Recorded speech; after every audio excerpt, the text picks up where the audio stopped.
اب آئیے میں آپ کو خاص طور پر ان 10 چیزوں کو آپ کی سماعتوں کے حوالے کروں۔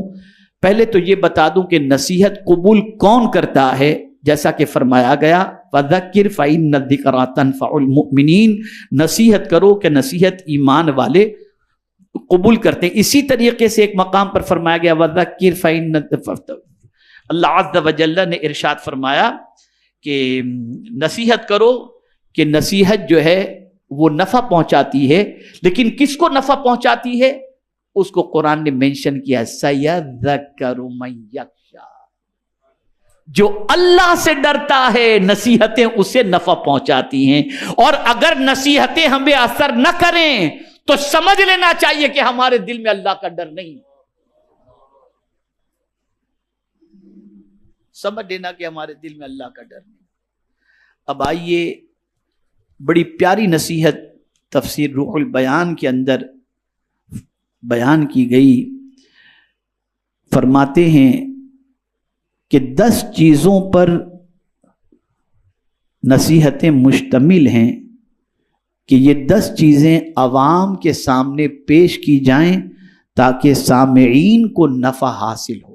بہت غور سے 10 چیزیں ایسی ہیں سننے والے کو اگر بتائی جائیں اور سننے والا اس پر غور کرے اور سوچے تو اللہ تعالیٰ اس کو اس نصیحت سے نفع پہنچاتا ہے۔ 10 چیزیں سن لیں۔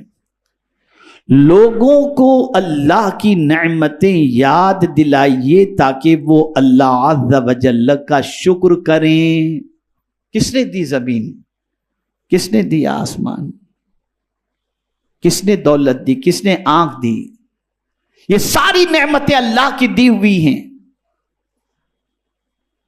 اور اگر چاہتے ہو کہ اللہ مزید نعمتیں عطا فرمائے تو قرآن کہتا ہے لَإِن شَكَرْتُمْ لَأَزِيدَنَّكُمْ، تم شکر کرو اللہ تمہیں زیادہ عطا فرمائے گا۔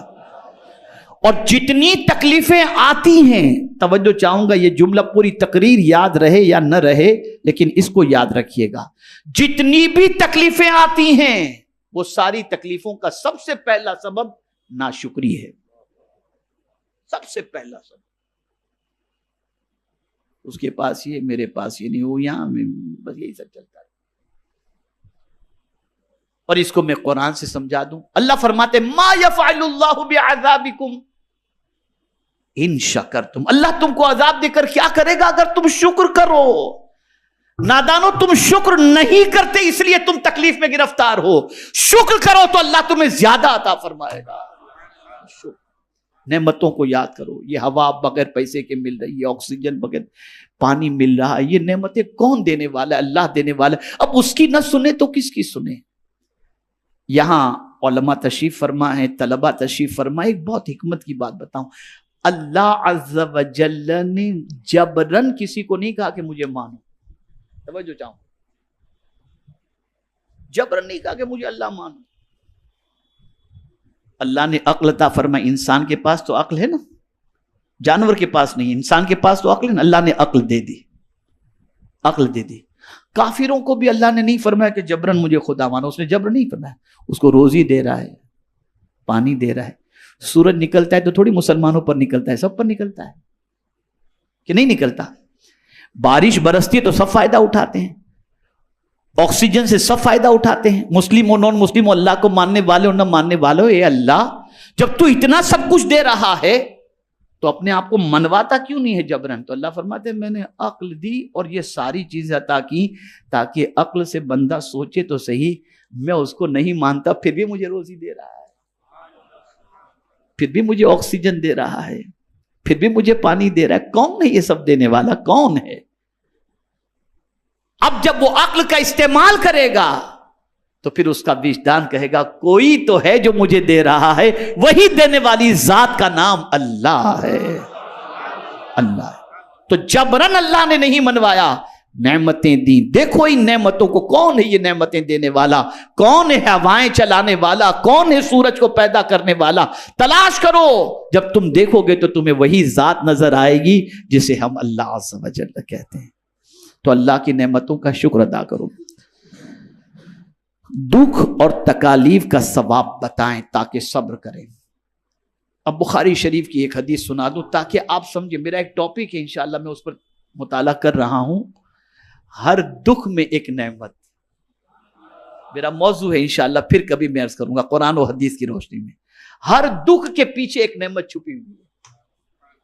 کوئی دکھ ایسا نہیں. تو اب یہاں فرمایا گیا کہ لوگوں کو نصیحت کرو. کس طریقے سے؟ اپنے بچوں کو، گھر والوں کو، دوستوں کو، سامعین کو یہ نصیحت کرو. اللہ کی نعمتیں یاد دلاؤ. کتنی نعمتیں اللہ نے دی، زمین، آسمان، چاند، سورج، تاکہ ان کے اندر شکر کا پیدا ہو اور اس کا رابطہ اپنے رب قدیر سے مضبوط ہو جائے. دوسری چیز، دکھ اور تکالیف کا ثواب بتائیں تاکہ صبر کریں. آپ کو بتاؤں، یہ ہماری سوچ ہے کہ تکلیف اس کو آتی ہے جس سے اللہ ناراض ہوتا ہے. اور میں بخاری شریف کی حدیث پیش کر دوں. یہ حدیث تو آج تک آپ نے سنی ہوگی کہ من یرید اللہ خیرا یفقہہ فی الدین. اللہ جس بندے سے بھلائی کا ارادہ فرماتا ہے اسے دین کی سوجھ بوجھ عطا کر دیتا ہے. لیکن آج بخاری شریف کی ایک حدیث اور سنا دوں. اللہ جس بندے سے بھلائی کا ارادہ کرتا ہے اس کو مصیبت میں گرفتار کر دیتا ہے. من یرید اللہ بہ خیرا یصب منہ اور یصب منہ یصب منہ. اللہ جس بندے سے، کما قال، اللہ جس بندے سے بھلائی کا ارادہ فرماتا ہے اس کو مصیبتوں میں گرفتار کر دیتا ہے. اس لیے کہ مصیبت پر صبر کرنے کا جو اجر ہے وہ کسی عمل کا اجر ہے ہی نہیں. اور صبر کرنے والے کو انسان سلام کرے یا نہ کرے، فرشتے قیامت کے دن سلام کریں گے اور کہیں گے سلام علیکم بما صبرتم فنعم عقبی الدار. تو دکھ میں انسان مایوس ہو جاتا ہے. اسے بتاؤ کہ دکھ اور تکلیف میں صبر کرنے پر اللہ نے کتنا اجر رکھا ہے. تیسری چیز، گناہوں کی سزا اور عذاب سنائیں تاکہ گناہوں سے باز آ جائیں اور ان سے توبہ کریں. وہ لوگ جو گناہوں میں ڈوبے ہوئے ہیں ان کو بتاؤ کہ گناہوں کا عذاب کیا ہے اور گناہوں کی وجہ سے اللہ عز و جل کیا سزا عطا فرمانے والا ہے، تاکہ بندہ اس سے بچنے کی کوشش کرے. اسی طریقے سے ہمارا سب سے بڑا دشمن کون ہے؟ تو قرآن کہتا ہے ان الشیطان للانسان عدو مبین، کہ بے شک شیطان انسان کا کھلا ہوا دشمن ہے.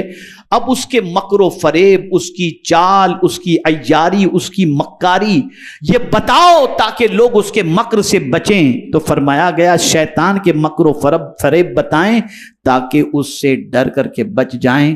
میرے پیارے آقا صلی اللہ علیہ وسلم، یہ پیارے دیوانوں، اسی طریقے سے انسان کا دل سخت ہونے کی ایک سب سے بڑی وجہ یہ بتائی گئی، دنیا کی محبت. یہ جس دل میں پیدا ہو جائے وہ بہت سخت دل ہو جاتا ہے. اتنا سخت دل ہو جاتا ہے کہ پھر کسی کے قتل پر بھی آمادہ ہو جائے گا، کسی کا مال کھانے پر بھی آمادہ ہو جائے گا، اور بڑھتے بڑھتے یتیم کا بھی کھا جائے گا، مسکین کا بھی کھا جائے گا، بیوہ کا بھی کھا جائے گا، سب کا کھا جائے گا. یہ ہے دنیا کی محبت. ایسے انسان کا دل بہت سخت ہو جاتا ہے. اسی لیے حضور صلی اللہ علیہ وسلم نے صحابہ کے قلب کا جو تزکیہ فرمایا اس میں سب سے پہلے حب دنیا کو ان کے دل سے نکالا. تو فرمایا گیا دنیا کی بے ثباتی اور بے وفائی سمجھائیں تاکہ اس میں دل نہ لگائیں لوگ. بتاؤ یہ دنیا ختم ہونے والی ہے، دنیا پرماننٹ رہنے والی نہیں. دنیا پرماننٹ رہنے والی. ایک سور میں ساری دنیا ختم، سب فنش ہو جائے گا. اب یہاں یہ جملہ یاد رکھیے گا، علماء خاص طور پر میں گزارش کروں گا توجہ کے ساتھ، اور طلبہ بھی یاد رکھیں گے تو بڑا فائدہ ہوگا. زندگی بھر اسے اپنی کتاب کے اندر نوٹ کر کے رکھیں. عقل مند وہ ہے جو فنا ہونے والے سے محبت کرنے کی بجائے باقی رہنے والے سے محبت کرے. دنیا فنا ہو جائے گی، خدا باقی رہنے والا ہے. جو باقی رہنے والا ہے اس سے محبت کرو. اسی لیے مومن کی تعریف اور مومن کی کیفیت قرآن نے بیان کی. والذین آمنوا اشد حبا للہ. جو ایمان والا ہوگا وہ اللہ سے ٹوٹ کر محبت کرے گا, بے انتہا محبت کرے گا. اور یہ دنیا فنا ہونے والی ہے. چھٹی چیز, موت کو ہر وقت یاد رکھا جائے تاکہ روانگی کی تیاری جاری رکھی جا سکے. میں آپ کو یہاں پر بتاؤں, ابھی ایک پروگرام میں ہم گئے تھے, ایک ساتھی نے کہا حضرت آپ کا وقت اتنے بجے کا ہے, ٹریفک بہت زیادہ ہے, ہم تھوڑے تاخیر سے پہنچیں گے, لیٹ ہو جائیں گے. تو مجھے ایک آیت یاد آ گئی. اللہ کا شکر ہے بسا اوقات کوئی نہ کوئی آیت یاد آ جاتی ہے. تو میں نے ان سے کہا, میں نے کہا بھائی میں تو دنیا کے بارے میں تھوڑا سا سوچا تو ٹائم پر تو مجھے کوئی چیز نظر نہیں آئی, چاہے وہ فلائٹ ہو, چاہے ٹرین ہو, چاہے آدمی ہو, تھوڑا بہت تو پلس مائنس ہو جاتا ہے. میں نے جب قرآن پر غور کیا تو ایک ہی چیز مجھے ٹائم پر ملی. قاری صاحب, ایک ہی چیز مجھے ٹائم پر نظر آئی جو 1 منٹ پہلے بھی نہیں, 1 منٹ بعد بھی نہیں. اذا جاء اجلهم لا يستأخرون ساعة ولا يستقدمون. جب موت آتی ہے تو نہ 1 منٹ پہلے نہ 1 منٹ بعد میں, جب اس کا وقت مقرر ہے تب وہ آ جاتی ہے. تو ٹائم پر ایک ہی چیز ہے, باقی کوئی چیز ٹائم پر نہیں. 1000 باڈی گارڈ رکھ لو, 1000 بلیٹ پروف جیکٹ پہن لو, لیکن دنیا کی واحد سچائی یہ ہے کہ موت سے کوئی بچ نہیں سکتا.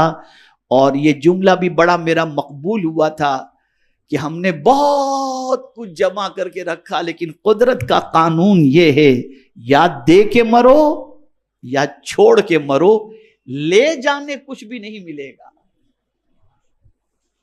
بہت کچھ جمع کر کے رکھا ہے نا, یا دے دو مرنے سے پہلے یا چھوڑ دو. ہاتھ میں انگوٹھی بھی پہنے ہو تو لوگ کاٹ کے نکال لیں گے, لے کے نہیں جا سکتے کچھ بھی. یہاں سے پتا چلا ہمارا کچھ ہے ہی نہیں.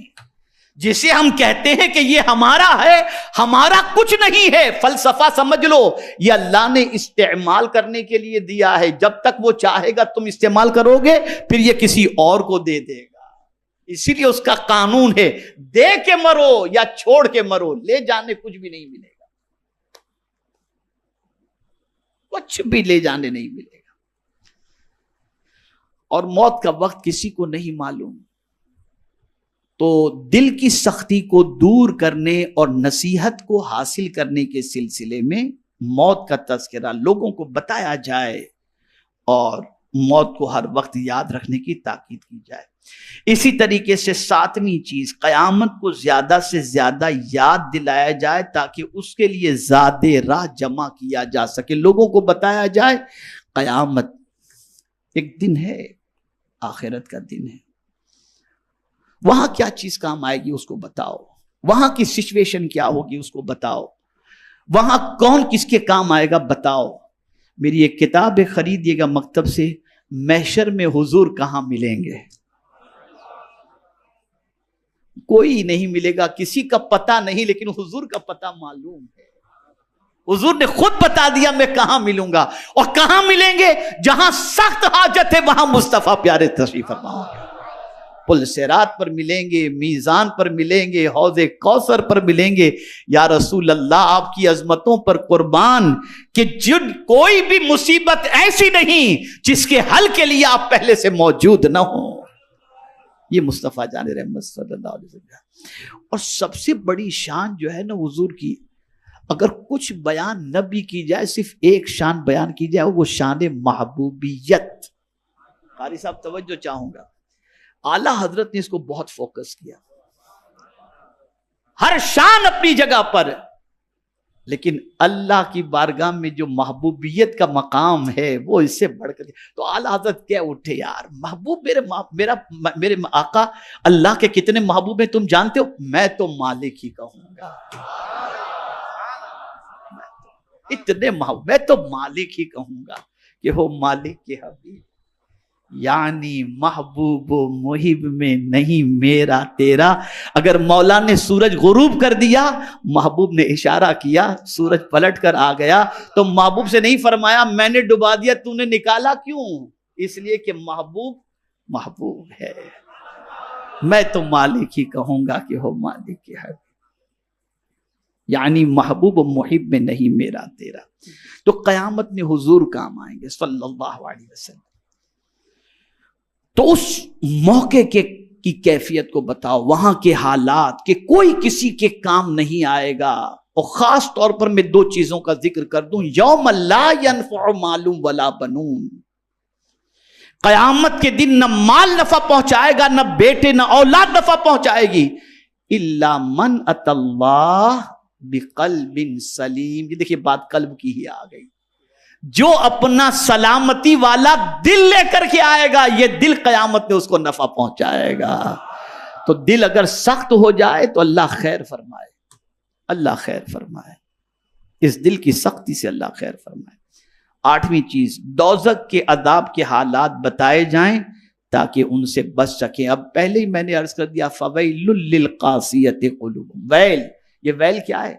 خرابی کے معنی بھی اور ایک اعتبار سے ویل جہنم کی اس وادی کا نام ہے جس سے جہنم بھی دن میں 70 مرتبہ پناہ مانگتا ہے. تو جس کا دل سخت ہو جائے، جس کے دل پر اللہ اور اس کے رسول کی باتوں کا اثر نہ ہو، اسے ڈرنا چاہیے اپنے ٹھکانے کے بارے میں. 9ویں چیز، بہشت کی نعمتیں سنائی جائیں تاکہ انہیں رغبت ہو. جنت کی بہاروں کے بارے میں بتایا جائے. کیا کیا جنت، شرابن طہورا. سب سے بڑی چیز تو یہ کہ یہاں تو یار کہیں بیٹھو تو کوئی اچھی بات، کوئی اس نے آپ کے بارے میں یہ کہا، فلاں نے یہ کہا، tension tension tension tension tension. جنت ایسی جگہ ہے وہاں کوئی ٹینشن نام کی چیز ہے ہی نہیں،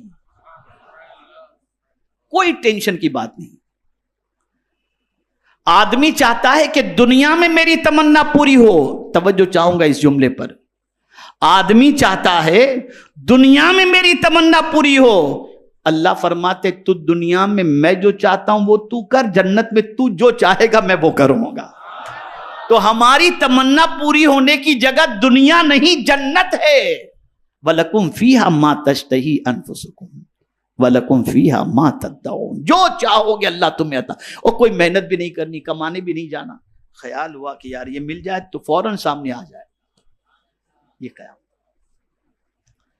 آخری بات، ہر بات کو خوف و رجا کے درمیان رکھا جائے. یعنی کبھی اللہ تعالیٰ کی عظمت و ہیبت کا تصور دلایا جائے تاکہ اس کا خوف دل میں پیدا ہو. کبھی اللہ کی رحمت اور مہربانی بتائی جائے تاکہ اس سے امید ہو. جو پند و نصیحت 10 امور پر مشتمل ہو تو اہل ایمان کو اس سے بہت بڑا فائدہ ہوگا. یہ 10 باتیں ایسی ہیں کہ اگر ایمان والے کے سامنے یہ 10 باتیں رکھی جائیں تو ایمان والے کو فائدہ پہنچے گا.